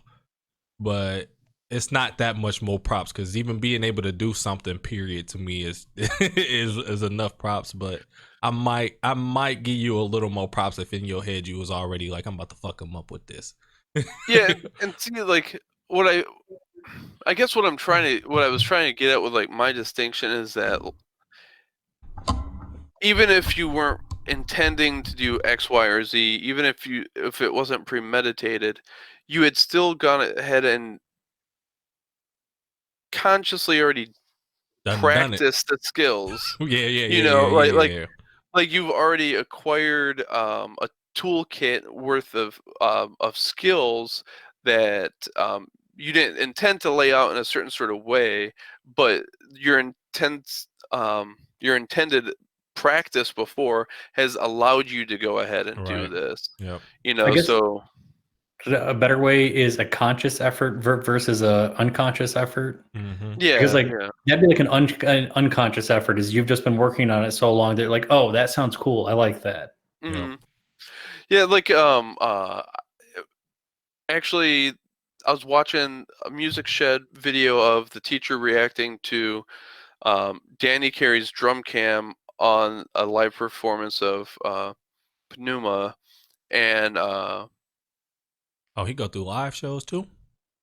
Well, this is a very popular drum cam video of Danny Carey, and there's this part where he's just opening up and going wild on the drums, and he paused. I think he pauses it to make a point to reiterate that this is why you need to practice.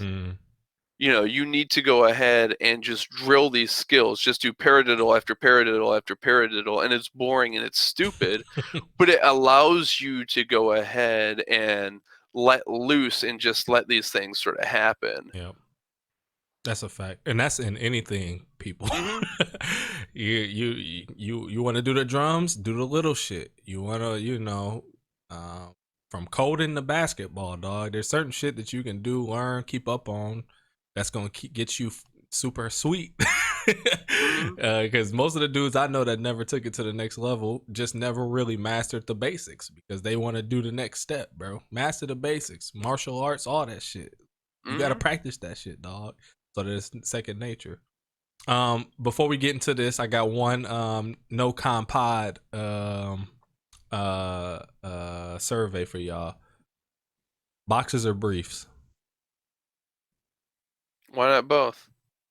Boxers or briefs, bro. If you had to choose between one for the rest of your life. I've been a boxer person a brief person in my entire life. Like the boxer brief. Like I like things settled in, but I also don't like the corners cutting into me.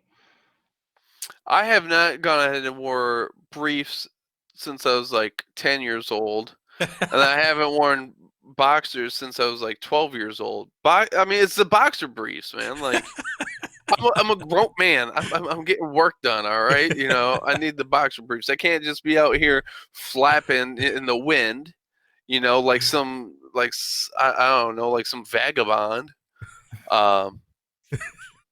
First of all, look at this. I'm about to send you this Wazzy. Pull this up, bro. I just typed in briefs. Pull this up, bro. Bing.com. What is that? Well, that's what happens when you go. That's what happens when you use Bing, bro. When you Bing. Oh Lord. Oh my God. Oh, Mike, why are you licking your lips? That shit's funny as hell. If I had to choose, though, I'm going boxers. So we got boxers. We got two boxers. And then we got a dude who don't want to answer the question and say boxer briefs, which is probably the right answer. But wait, who didn't want to answer? Jake ass. Oh. Well, no, he did answer. He said his boxer briefs. He tried to combine the two. No, it's not combining. It's a thing. I know it's a thing. That's not one of the options, though. You got to choose between boxers or briefs. Boxer briefs. Why not both, man? It's 2021. That's funny. For sure. All right, let's jump into this Frogstomp. Alrighty. Frogstomp here. So I told you guys at one point about the very first CD I'd ever gotten. So it was either my 12th birthday or Christmas. I had gotten a giant boombox, like the big boomboxes way back in the day. Fire. Had a handle. I could like hold it and carry it. It was bad. It took like 8 D cells, I think. God it was a monster. Working with a monster. Yeah. So I got 2 CDs with that. I got the Mortal Kombat OST, and I got Frogstomp SilverChair. So either whoever picked this at the time shaped me into who I was, and I feel bad for them, or it was just kind of a perfect match. Because this was the very first CD that like I knew what I liked and what I didn't. Up until then, it was Tina Turner's on the radio or Billy Joel. The 80s pop was mostly what I had just because that's what my mom liked. Yep. But this was the first CD that sounded different to anything I had heard. It was much darker and dirtier. Like everything, all of the notes played felt like they had a purpose. They were played with intent. And it's a darker CD, and I was 12, and it isn't something you normally hear. So this CD has been one of the CDs that at least once every 2 or 3 years since I was 12, I've listened to at least half of the tracks, and it's probably mostly rose-colored glasses. So I'm interested to hear what you guys think of it, because it was 95 and it was very raw. Like the drums just hit. I'm gonna say hit hard, but like musically hard. Like they don't round off the edges. These snares, you can hear the entire snare. It's not. It doesn't have any like roll off or anything on it. I didn't know what half of these songs even meant, but I enjoyed listening to it, and a lot of the words made sense to me, even if I didn't understand the entire song. So I don't think they understood the. It's okay. There were a couple where it was very weak lyrically. I'll admit that. But again, these kids were like 15 at the time, and I didn't know that. But this was when I was getting into, when I started to hear like some of the heavier alt rock stuff. I think I listened to some Pearl Jam by that point, and trying to think of who else. But yeah, so. Oh, hold on, I got a ticket, bro. Wazzy, you were turning your head to your left a little bit. I saw it as I turned. That was freaking me out. I had you full screen too, so we definitely about to see that shit. I was stressing. My blood pressure went on up. It was fire. Wazzy, what songs are your songs off here? Israel's Son and Suicidal Dream are the two that, since I first heard them, they're basically my favorite songs ever, just because they're the first songs that I liked. I feel that so much. But like in Suicidal Dream, I don't even think I knew what suicide was at that point. Well, I think I knew it, but I didn't like understand it. But it was a lot of the words in there, like just not wanting to feel pain and feeling trapped and all that kind of stuff. When I was 12, I was basically just left alone. Like I'd get home, nobody would be home. I'd just chill out up on my computer, and then we'd have dinner, and then I go back upstairs. And damn, your childhood sound like mine, bro. Basically, like what I do now. Come home to an empty house, look at my computer for 8 hours, eat food, and then pass out. Pass out with your ass out? Sometimes. Only way to pass out. Why's he getting freaky with himself over there? I mean, yeah.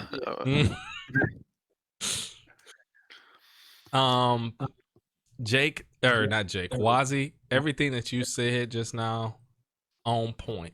So I want to read this to you real quick. This is off the Wikipedia page too. So this is remember you said that these motherfuckers was 15, right? So this is why I like this even more after I'll listen to it. Listen to this. He says, and I think this is Daniel Johns. It says singer and guitarist. That's the thing that I do really like about the album. It sounds exactly like we sounded. There was no big American producer to call the shots. It was literally this guy named Kevin Shirley, who was a great singer, just saying, I wanted to sound like you guys, but I wanted to sound really fucking loud, and I want the guitars really fucking loud. And I was like, fucking yeah. The songwriting might not be genius, but I think sonically the performances are really good. It's really honest. It's just three Australian kids thrashing it out in the studio, and that's exactly how it sounds. And I'm like, motherfucker, you right. Here's the second thing that I wanted y'all to hear. They asked, why'd you name it Frogstomp? I was at my friend's house who had a big ass 60s pop collection record, and I was laughing, asking him, why does he have this collection? I look at the back of one of the CDs. There was a song that some guy did called Frogstomp, and I said, that's a pretty good name. Dog, what else do you expect from 15-year-olds, bro? That shit is fire, dog. Like I love the simplicity of it. This is music at its fucking greatest, I think, when it's not like, oh, we gotta come up with something super sickening. It's a motherfucker who saw a name on the back of a random 60 pop shit, like, let's call our album Frogstomp. And then you get into the studio and the motherfucker with you like, bro, just get loud with it. And y'all just go crazy for a whole album, put that shit out and go crazy. So after reading that, I was like, man, I feel that in this fucking album. That is hilarious. And you told us they was 15 beforehand, but when I press play, I'm like, it's no way this dude who's singing here is 15 years old, bro. And then the lyrics, like you said, even if he said it, they not the best. Okay, motherfucker, they might not be the best, but that's better than most 15-year-olds gonna write, bro. I remember the shit I wrote at 15. It was not deep. It was not intrinsic. It was not, super sick. I might have a metaphor here or there, but the overall arching of my lyrics wasn't shit, bro. Compared to what it could have been. So that shit is beyond 15-year-olds capability. Most 15-year-old capabilities lyrically. Everything sounded good. His voice, I was just like, dog, I can't hear it, dog. What I will say, I noticed while I was listening to it was like, I could tell. This is why I could tell y'all 15. A lot of these, like the first 7 tracks, got the same chords in the motherfuckers, and I know it's because them the ones that you got down packed by the time you was 15. So you kept wanting to go back to them bitches. Like, and Suicidal Dream is like one of the first tracks where they actually switch it up and get out of that kind of mode. So I see why that might also play a big part in why you like it, because it kind of switched the mood on the album. But I liked it a lot as well. But yeah, I'm listening to it and I'm like, bruh, there's a lot of shit that y'all are doing that most 15-year-olds not doing, but there is also some shit in here that I could tell, like, yeah, y'all was 15. Y'all still had to grow up a little bit. And it was mostly sonically though, like, like I said, when you at that age, you kind of just revert back to what you know that you good at. And so that's what you like to rock with. And it's probably the only thing you can rock with. So they, your repertoire ain't as big as it is at 15 as it will be when you turn, 22, 30 years old. You can just do so much different shit. So I'm not mad at it. And it got a point across because he said we wanted it to be loud, we wanted it to be us, and I could hear that shit. So I like the album just as an album. I really like it, knowing that it's just 3 fucking teenagers getting it in from Australia too. Like, what the fuck were y'all? How y'all get over here from Australia, dog? Also, this shit did hit number 1 on the Australian charts too. So, they actually saw a lot of success as far as like the album goes. But it also makes me wonder, like, sometimes getting that type of success too early probably is what made them kind of fizz out, because as you can see, they don't really got too much shit after this, bro. I got my Spotify closed, but I think there are like 4 albums total or something. Yeah, okay. And when was the last one? Do you see it anywhere? Like what year it came out? I don't have it up. It's just a weird time to get 99. big. 99. Yeah, that's just a weird 4 time years to after get. this. It's a weird time to get big, bro. At 15, like, you still living with your parents. You don't even know who you are as a person. Like, there's a lot of shit that's going to happen that causes a band to break up. I see 2007 is the latest one. Did they do a remaster or something? No. No, the 95, 97. So every 2 to 3 years. Yeah, my bad. After Neon Ballroom, they did a greatest hits, which was what threw me off. Okay. And then one more after that. They all hit number 1 in Australia. People was fucking with it. But I would want to see like what happened with y'all, because I know like I said, you 15, all of y'all still living with y'all parents, all y'all still gotta graduate out of high school, all y'all, there's a lot of shit that you gotta do. Y'all gonna change as dudes, y'all gonna change as musicians. So I wonder, did any of them like, join another band? Yeah, what are they doing now? Where they at? I am curious about that, but because they probably old. How old they probably now? If this was 95, they was 15. Yeah, they about 40. They're 40 because they're 3 years older than me. Yeah. Says their most single was most successful single was Tomorrow too. Man, I like Tomorrow, so I can see why that shit banged out. But I'm just really curious to see what happened to these guys after this album dropped. I meant to do some research, but I forgot to. So I don't know. You got any information on them, because this wasn't when you wanted to follow a band back then. I was 12. I was given a CD. I liked that CD, and either some random, what would have been at that point?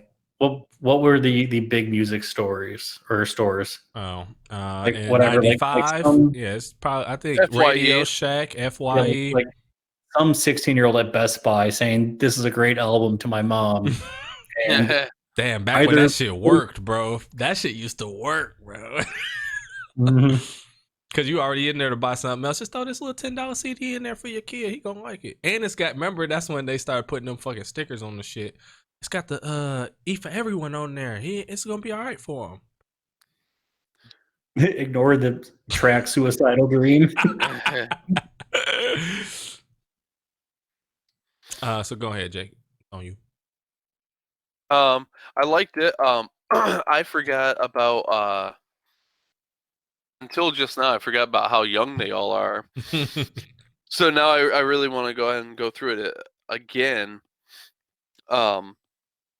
But that Israel's Son, I really like that the bass line that it opens up with. I wasn't sure what to expect. And hell, I just now had looked at the year it came out, 95, which, especially considering that they were 15 years old and it was 95. 6 times platinum in Australia, by the way. 3 times platinum in Canada, platinum in New Zealand, 2 times platinum in the United States. This album banged. And also the platinum for Australia is only 200,000, I think. Platinum in America is 1 million, so that shit went hard in America. That's crazy. 2 million. Go ahead. But yeah, so considering, as I was listening to it, I was picking up on a lot of different vibes, and now thinking about how, for one, it was 1995, and then also that they were 15. A lot of it makes a lot of sense. But I wasn't sure what to. Oh, sorry, Jake. Israel's Son was in Street Fighter 2, the movie. I knew I heard this fucking song somewhere before. Sorry, bro. That shit just fucked me up. I knew I heard that shit somewhere. Street Fighter 2, the animated movie. I knew I heard this shit somewhere before. Continue. But that first track, Israel's Son, threw me off a lot with that bass line that I opened up with. I really dug that, and then just how dirty that guitar was. I was not expecting it, but then as listening to the album, I'm like, well, no, that's like a typical mid-90s sort of guitar sound, and his voice was really interesting. The singer, because on that first track, Israel's Son, I was getting a lot of Pearl Jam vibes, like off of Jeremy and that sort of thing. But then on Tomorrow, I felt much more like Creed-like vocals, which I mean, I don't know when Creed came out, but I'm pretty sure that they predated Creed quite a bit. But that first track again, Israel's Son, 94. What, Creed? Mm-hmm. Oh wow! Were they popping off in 94 or? They were in Florida. That was when they started. Did Creed job anyway. Frogstomp? Creed heard Tomorrow, and they're like, "This is who we are." Is Creed the reason Frogstomp didn't take off? And my boys in SilverChair is still in Australia at 40 That's why years it's SilverChair, not Goldchair, because of damn Creed. I think I heard Seether a little bit more than Creed. Okay. But I'm not super familiar with Seether, so like I don't even know what that would sound like. So yeah, you could be right. What was it here? Then but like the end of Israel's Son, I was not expecting at all, because like there's like this nice typical 90 like mid 90s guitar riff, and then all of a sudden it starts speeding up and like got real super punkish at the end there. Really enjoyed that. Oh, and then Pure Massacre. I was getting like Doors vibes off of the vocals. You said who? Doors? The Doors, yeah. Like break on through to the other side a little bit. And then on Leave Me Out, one of the things the guitar riff was really messing me up. I was trying to figure out what it was, and had a super Black Sabbath feel to it. And I went through tons of different songs trying to figure it out, and like my first guess was NIB, and I don't know, that didn't feel quite right, so I went through a bunch of different other different songs, but that song, what was it called? Man in again? Black? No, Nativity in Black. But yeah, Leave Me Out. I feel like if you listen to like the primary guitar riff on NIB and you slow it down quite a bit, like more than Black Sabbath did, you get something like Leave Me Out. Which is actually kind of interesting, I guess, if like 15-year-olds going ahead and like showing those sorts of influences at that sort of time. Remember, they influence the other people that you're talking about. Well, I mean, not Black Sabbath. Black Sabbath was in the, Black Sabbath, yes. Okay, Mike. What? Don't but you like love it when you just got, all right, bro, you got it, bro. In that regard, though, I was listening to Find a Way, and I was getting super Foo Fighter vibes, which like this definitely predates Foo Fighters, but yeah, I wonder how much of it influence this had on bands like the Foo Fighters and Dave Grohl and all of them, because especially hearing how big of a success it was. But I mean, I really enjoyed it just as a pure like listen through. You know what I mean? So does knowing that they was 15 when they did this change anything, or you got to re-listen to it again? No, I mean, like, I don't think it changes anything. It sort of explains some stuff to me. Yeah. But also makes it all the more impressive. You know, I feel like this album was a little bit, at least for me, seemed a little bit like a time capsule. You know, like I feel like it's a pretty good synopsis of what was going on in like music in '95. Yeah. You know, and in a great way, like especially consider that they were 50 and like that's stupid. Get out of here. Go home to Brisbane, mate. Go fight a kangaroo. maybe that's why they wanted to get into music so much. Like they didn't want to get enlisted in the war against the emus or the kangaroos. You know, the drop bears. Huh? The drop bears. Exactly, man. I mean, the Australians already lost one war to the emus, so. You emus is irritate me for some reason. Can you call them emus? Emu? The emus? Yeah, bro. Call them emus. It's emu. Bro, throw on some Planet Earth. Bro, I go to sleep to Planet Earth, bro. David Attenborough is my motherfucking spirit animal, bro. He's a human, bro. Yeah, okay, exactly. He's your spirit human, he's a fucking animal on the track, bro. Come on now. It's a fucking animal. That boy put me straight to sleep, bro. I know nobody else get me comfortable like David Att. No one gets me so comfortable. Their voice lulls me to sleep. Yeah. He's an animal. Yeah, he's a fucking animal with the relaxation. Ain't nobody an animal like him with the relaxation, bro. He talks about animals so much that he's become a fucking animal, bro. Come on. D-at. Where you at, bro? We got to get you on the pod, D-at. Yeah. Rest in peace, Betty White. She ain't dead, but for when she do, though. No, I think D-at's still out here, bro. I think they just They just dropped a documentary about D-at on Netflix. Not about him, with him in it, talking about his life. No, I think it's like so. I think he's got some of that Tupac energy. I think he's gonna drop about like 20 more animal documentaries. He just got shit in the chamber, bro. That's crazy. Yeah. That's another. Me and Shalana was just talking about that shit. Just jobs that you never knew was jobs.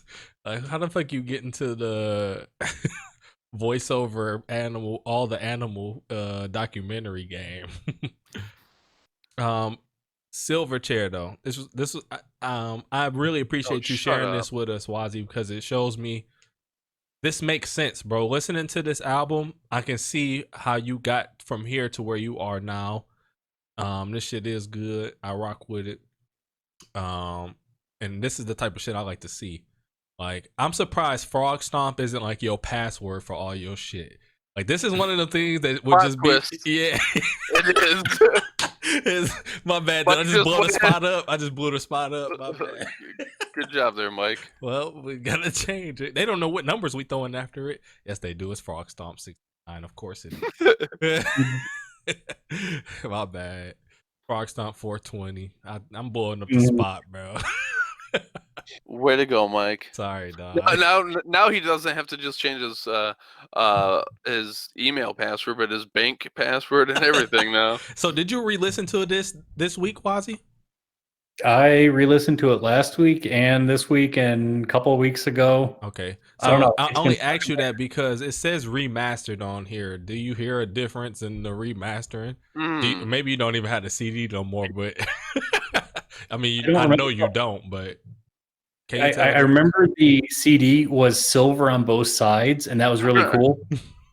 So how the fuck you get the bottom part silver? Damn.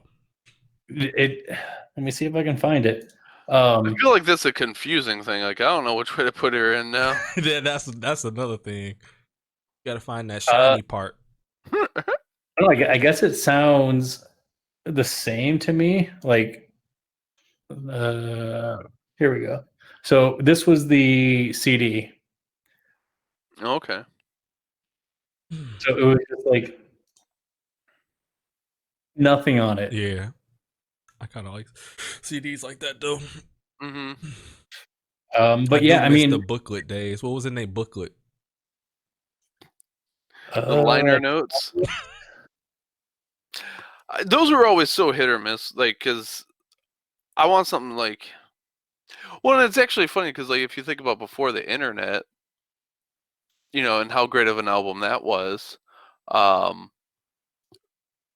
if without those liner notes, where do you get the lyrics? Oh, you're talking about Childish Gambino's before the internet. I was waiting for you to go ahead and pick up on that reference. Yeah, I feel you. But no, you know, you get an album, a CD, you go ahead and you pull it out and you can follow along with the lyrics and all that jazz. You didn't have Google to just look it up. Yeah. Once again, I just listened and heard lyrics. With some of this shit that y'all been putting me on, it's almost you can't really.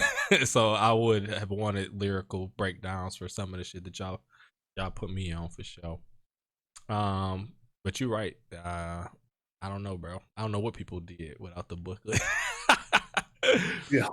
Well, I mean, they didn't. That's why you have Beer Is My Last Resort. Mm-hmm. That's fine. Cut my life into pizza. Beer is my last resort. That's fire. All right, Mike.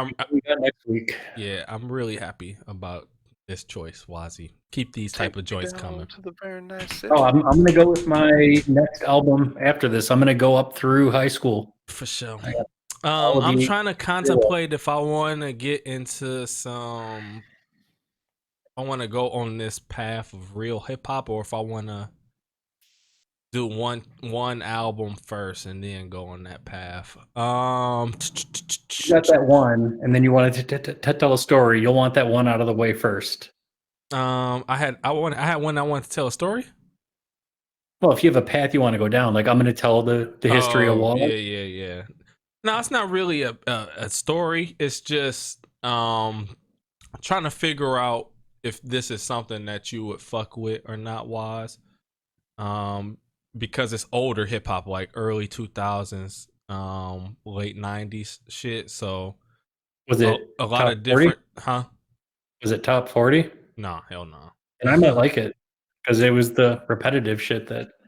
Anyways, your choice. Yep, I'm thinking. No, I'll do this because I kind of need a vibe that I haven't had in a while. So this week, let's listen to Alina Baraz, Urban Flora. Urban what? Urban Flora, Flora. Okay. Alina Baraz. And there is a bunch of versions on there, so make sure y'all get the original version, not the remix version. The original virgin, you said? Yeah. Oh shit, no. I'm not talking about Mary. The OV. Yep. This guy. Urban Flora. Yep.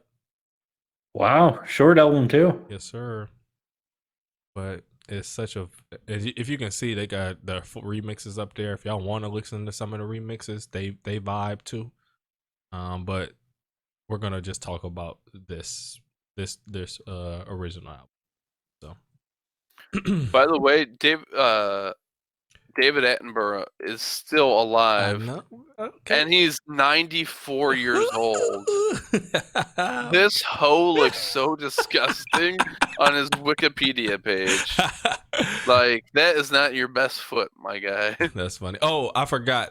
She did this album. It's a joint project with Galimatius too. I don't know if y'all heard of them. That's like a group. It's like a Daft Punky type of group, but they only made the beats on here and singing.